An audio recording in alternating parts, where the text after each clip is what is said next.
Ihr Lieben, herzlich willkommen auf dem Do It My Way YouTube-Kanal. Ich bin Tatjana und habe euch heute wieder ein Tutorial mitgebracht.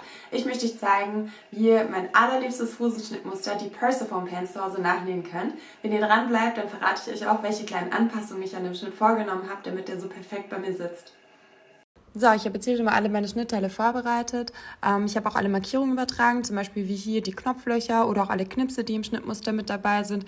Und Flieseline habe ich hier auch schon aufgebügelt und auf dem Bund, da gehört auch auf eine Hälfte Flieseline drauf. Das seht ihr aber alles detailliert in der Einleitung.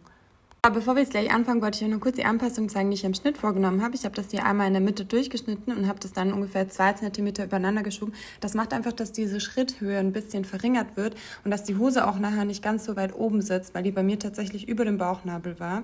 Und dann habe ich hier hinten noch die Schrittlänge ein bisschen verlängert. Einfach weil ich ein sehr starkes Gesäß habe, habe ich die Kurve 1 cm weiter gezeichnet und dann nach unten auslaufen lassen.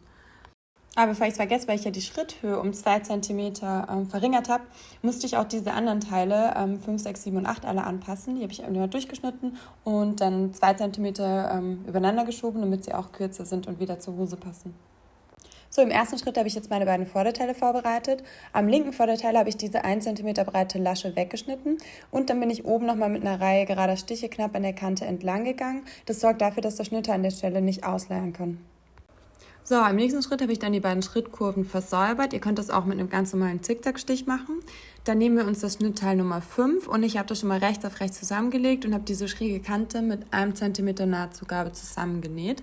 Das Ganze schneide ich jetzt mit der Schere ein bisschen zurück. Dann wird das Ganze einmal auf die rechte Seite gewendet, gebügelt und dann wird die Kante, diese lange Kante nochmal mit einem Zickzackstich versäubert. So, wenn wir fertig sind, dann packen wir das Ganze rechts auf unser rechtes Vorderteil und das Ganze wird dann mit 1 cm Abstand zur Kante mit einem geraden Stich festgenäht. So, im nächsten Schritt wird das Ganze dann einmal nach hinten umgebügelt, das habe ich jetzt schon mal gemacht und dann nähen wir einmal mit einem geraden Stich knapp an dieser Kante entlang. So sollte das Ganze dann aussehen, wenn ihr fertig seid. Das rechte Vorderteil können wir zur Seite nehmen und jetzt nehmen wir uns das linke Vorderteil zur Hand. Und wir brauchen außerdem das Schnittteil Nummer 6. Da habe ich jetzt schon einmal diese gebogene Kante versäubert. Das Ganze legen wir jetzt rechts auf unsere Vorderhose drauf und diese 2 Punkte treffen dabei aufeinander. Jetzt nehmen wir das mit einem geraden Stich fest und nähen nur bis zu diesem Punkt und nicht über diesen Punkt hinaus. So, also sollte das Ganze dann aussehen, wenn ihr fertig seid. Jetzt müssen wir einen kleinen Einschnitt in die Nahtzugabe von der Vorderhose, nur von der Vorderhose machen. Und zwar schneiden wir auf Höhe von dem Punkt einen ganz kleinen Schnitt in die Nahtzugabe und hören auch kurz von dem Punkt auf zu schneiden. Das Ganze wird dann zweimal nach innen gefaltet, gebügelt und einmal knapp an der Kante mit einem geraden Stich entlang festgenäht. So, als nächstes nehmen wir dann unser Teil 7 zur Hand. Hier müssen wir 3 Knopflöcher nähen. Um zu wissen, wie breit die sind, habe ich mir hier mal so einen Knopf, so einen Jeansknopf genommen und habe den ausgemessen. Bei mir sind das 1,6 cm. Und jetzt habe ich mir eben auf der Höhe von den Knopflöchern immer eine Breite von 1,6 cm markiert, damit ich mir dann gleich meine Knopflöcher nähen kann. Bevor ich jetzt aber meine Knopflöcher nähe, falte ich das erst noch einmal zur Hälfte, bügel das und versäubere diese gebogene Kante. So sehen meine 3 fertig genähten Knopflöcher aus. Ich trenne die jetzt schon mal auf, weil es viel schwieriger ist, wenn das Ganze später an die Hose angenäht ist. Ich habe da so einen kleinen Trick zum Auftrennen. Ich stecke mir da immer eine Nadel quer ans Ende von dem Knopfloch und gehe dann mit dem Auftrenner einmal durch das Knopfloch durch und die Quernadel verhindert, dass ich dann durch das Loch durchreiße praktisch. Das mache ich dann bei den anderen 2 Knopflöchern genauso. Und dann stecke ich mir das Ganze auf die linke Stoffseite, also auf die Innenseite und ich schaue, dass diese beiden gebogenen Kurven perfekt aufeinander passen. Und beim Feststecken stecke ich das Ganze durch alle Stofflagen zusammen durch. So, das Ganze nähe ich mir jetzt einmal im Abstand von ungefähr 1 cm an dieser gebogenen Kante entlang fest. Ich benutze dafür eine andere Garnfarbe und eine sehr, sehr große Stichlänge, weil das praktisch eine Heftnaht ist, die wir danach wieder entfernen. So sieht das Ganze aus, wenn das fertig genäht ist. Ich habe jetzt hier eben innen einmal an dieser Kante entlang genäht und auf der anderen Seite habe ich jetzt hier eben so einen schönen Bogen kreiert. Jetzt nähe ich nochmal mit einem ganz normalen Faden und einer ganz normalen Stichlänge knapp neben der Naht, die wir eben gesetzt haben. So, ich habe mich hier sogar entschieden, 2 Reihen von Nähten zu nähen, also einmal rechts und links von der Naht, die wir eben genäht haben, einfach der Optik halber, weil ich finde, dass es schöner aussieht. Die rote Naht, die wir als Orientierung genäht haben, die können wir jetzt einmal wieder entfernen.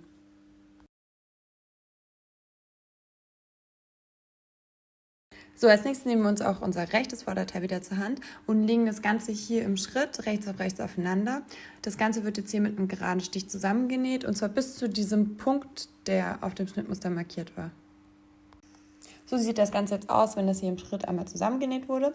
Ich habe das Ganze jetzt versucht, so ein bisschen auseinander zu zuppeln und die Nahtzugabe dann auf die linke Seite zu bügeln, also praktisch in das linke Vorderteil. Das Ganze wird jetzt nämlich einmal von der anderen Seite festgesteppt. Dafür müssen wir die Hose jetzt einmal umdrehen.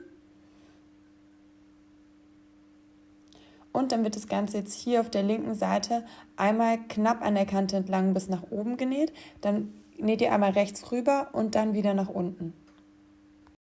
So sollte das Ganze aussehen, wenn ihr die Naht fertig habt. Also ich habe jetzt hier knapp an der Kante entlang nach oben genäht, bin einmal rechts rüber und dann wieder nach unten gegangen.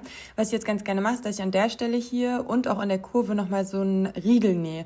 Also ich stelle da einen Zickzackstich ein mit einer geringen Stichlänge und gehe dann so ein paar Mal hin und her, einfach weil die Stellen sehr belastet sind, wenn man die Hose auf und zu macht. So sehen die Riegel dann aus, wenn sie fertig genäht sind. Es gibt auch bei manchen Maschinen eine Voreinstellung für diesen Riegel. Also schaut mal in eure Gebrauchsanweisung, ob eure Maschine auch sowas automatisch kann. Jetzt wenden wir die Hose einmal. Und dann stecken wir uns hier diese dreieckigen Abnäher, die auch im Schnittmuster eingezeichnet sind, rechts auf rechts aufeinander. Und dann wird das Ganze hier jetzt einmal an dieser Linie entlang mit einem geraden Stich festgenäht. So sehen die fertigen Abnäher dann aus. Ich habe es jetzt noch einmal in Richtung hintere Schrittkurve umgebügelt. Man könnte sie jetzt optimal nochmal absteppen, das habe ich jetzt weggelassen. Als nächstes wird die Schrittkurve rechts auf rechts aufeinander gelegt, mit einem geraden Stich im Abstand von 1,3 cm zur Kante festgenäht und danach die Kanten versäubert. Die hintere Schrittkurve ist jetzt fertig genäht. Wir wenden jetzt einmal die Hose auf die andere Seite. Und dann wird die Nahtzugabe einmal in die linke Hinterhose gebügelt und zweimal abgesteppt, einmal knapp an dieser Kante entlang und dann setzen wir nebendran nochmal eine Reihe gerader Stiche. So, das Ganze sieht nach Hose jetzt schon ziemlich ähnlich. Im nächsten Schritt wird einmal die Innenbeinnaht geschlossen, dafür müssen wir die Hose nochmal wenden und die Innenbeinnaht rechts auf rechts aufeinander legen. Und dann stecken wir uns jetzt zunächst mal die Strecke von einem Hosensaum bis zum anderen Hosensaum mit Nadeln fest. So, das Wichtigste beim Anstecken ist, dass ihr schaut, dass diese kleinen Knipse, die im Schnittmuster markiert sind, perfekt aufeinandertreffen und dass auch die Nähte im Schritt aufeinandertreffen. Und was auch ganz wichtig ist, zwischen dem Knips und der Schrittnaht wird die hintere Hose ein bisschen gedehnt beim Anstecken. Das liegt daran, dass der Bereich von der Hose, dadurch, dass man immer hinsetzt und wieder aufsteht, besonders beansprucht ist. Deswegen wird er beim Nähen gedehnt und behält nachher so viel einfacher seine Passform. Also leiert an dieser Stelle eben nicht so dolle aus. So, wenn das Ganze fertig gesteckt ist, dann können wir das von einem Saum bis zum anderen Saum im Abstand von 1,3 cm zur Kante festnähen und die Kante danach auch gleich versäubern. Und so wie wir das bei den anderen Nähten auch gemacht haben, wird die Naht auch nochmal doppelt abgesteppt. Dazu bügeln wir die Naht einmal ins Vorderteil, wenden die Hose auf die rechte Seite und nähen dann eben diese 2 Reihen Nähte immer vom Schritt aus zum einen Hosenbein runter und dann nähen wir nochmal vom Schritt aus das andere Hosenbein entlang bis nach unten zum Saum. Ich zeige euch das jetzt einmal an der Nähmaschine, weil das Ganze ein bisschen knifflig ist. Wenn ihr einen Freiarm an eurer Nähmaschine habt, dann rate ich euch, den auf jeden Fall einmal wegzumachen. Dann habt ihr viel mehr Platz unter der Nähmaschine und könnt das Ganze einfacher vernähen. Ich nehme jetzt meine Hose und schiebe die einmal so unter die Nähmaschine, dass das Schrittkreuz genau unter meinem Nähfüßchen liegt. So, und ich fange jetzt hier an mit dem Nähen und zwar gehe ich erstmal ein bisschen nach vorne, wieder zurück und dann wieder nach vorne. Das nennt sich die Naht zu verriegeln, damit die Naht an der Stelle einfach nicht aufgehen kann. Und dann nähe ich hier ganz knapp an der Kante entlang, immer wieder ein kleines bisschen und schiebe dabei die Hose so ein Stück nach hinten. Ich weiß, es ist relativ knifflig, weil nicht so viel Platz unter der Nähmaschine ist, aber wenn ihr das Ganze wirklich Step by Step und schön langsam macht, dann gelingt euch die Naht auch auf jeden Fall.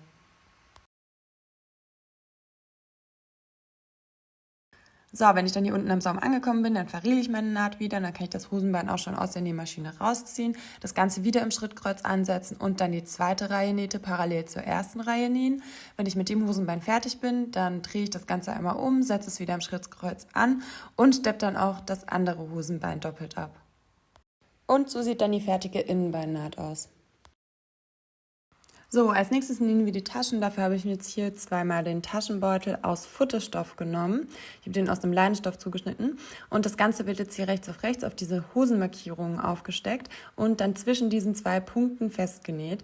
Ich habe jetzt hier auf der rechten Seite die Markierung 1 cm nach rechts versetzt. Das ist aber auch in der Anleitung ganz gut beschrieben. Das macht einfach, dass die Taschen nachher ein bisschen symmetrischer aussehen. So, die beiden Taschen sind jetzt zwischen den Punkten festgenäht. Das Ganze muss jetzt noch einmal eingeschnitten werden, und zwar immer auf der Höhe von diesen Punkten. Wichtig dabei ist, dass man die eben genähte Naht nicht kaputt schneidet. Danach wird die Nahtzugabe zwischen diesen zwei Punkten noch einmal zurückgeschnitten. Das Ganze wird dann einmal auf links gewendet, gebügelt, und dann wird der Tascheneingriff oben nochmal knappkantig abgesteppt. So sieht das Ganze dann aus, wenn ihr fertig seid. Als nächstes kommen dann unsere Taschenbeutel aus Außenstoff zum Einsatz. Dafür wenden wir jetzt einmal unsere Hose und legen dann die Taschenbeutel mit der rechten Seite nach unten auf unseren Futterbeutel oben drauf. Das Ganze wird dann jetzt einmal ringsrum mit Nadeln festgesteckt. Wichtig ist dabei, dass man die Vorderhose nicht mit erwischt. Also es werden wirklich nur diese beiden Taschenbeutel zusammengesteckt. So, die Taschenbeutel werden jetzt mit einem geraden Stich zusammengenäht, und zwar von dem einen Punkt bis zum Punkt auf der anderen Seite. Dabei ist auch wieder wichtig, dass man die Vorderhose nicht mitfasst, und danach wird das Ganze versäubert von der oberen rechten Ecke einmal ringsherum bis zur linken oberen Ecke.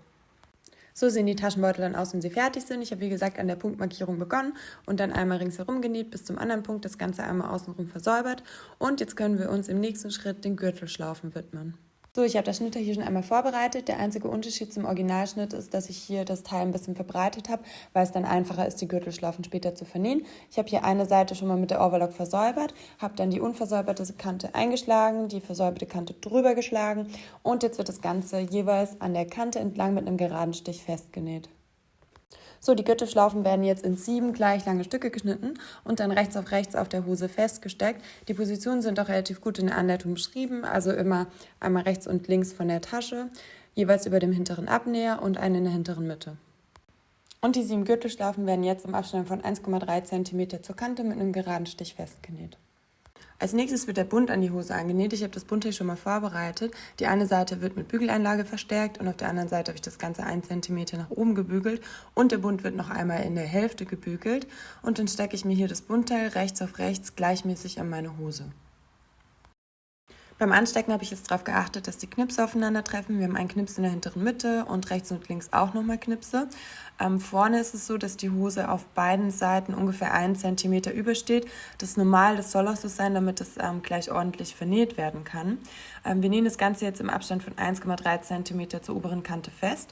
Was wichtig ist, ist, dass wir darauf achten, dass wir die Eingriffstaschen vorne nicht mitnähen, also nicht festnähen, sondern eben an diesen Eingriffstaschen vorbei, aber eben möglichst genau, damit dann nachher rechts und links nicht so viel Stoff noch raushängt.